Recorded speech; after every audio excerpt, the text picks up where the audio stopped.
Serbisyo publiko. Ano ang responsibilidad ng isang politiko? Hindi ka lang palamuti sa gobyerno. Hindi lang laman ng mga entablado, nagpapalitrato at iniidolo. Ninong sa kasal, binyag o panauhing pandangal kapag may piyesta opisyal.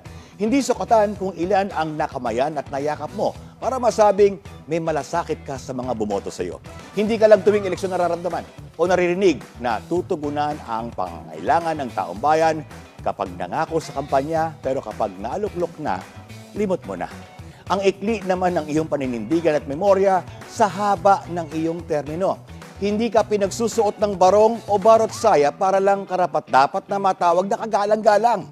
Dahil para respetuhin ang iyong pangalan, dapat respetuhin mo muna ang bigat ng iyong posisyon.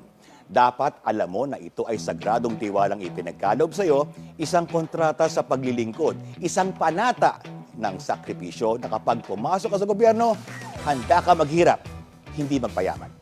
Hindi pamilyang negosyo ang pinapasok mo. Hindi mo pinagkakakitaan ang titulo na lingkod bayan na ipinapamana mo ito sa mga anak mo.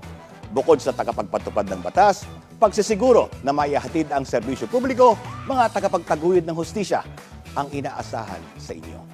Kayo ang mga ehemplo ng mga dapat unang sumusunod dito. Mga ehemplo ng mga nagpapasakop din sa batas.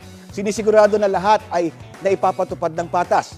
Ano mang antas mo sa lipunan, nang lilimos man o may-ari ng malalaking mansyon sa pamayanan, ang kapangyarihan na ipinagkakaloob sa iyo, ginagamit para mapabuti ang buhay ng bawat Pilipino, hindi ng sarili. Kaya bago magdesisyon na tatakbo ka muli, huwag mong idamay ang Diyos na siyang umunoy bumulong sa iyo.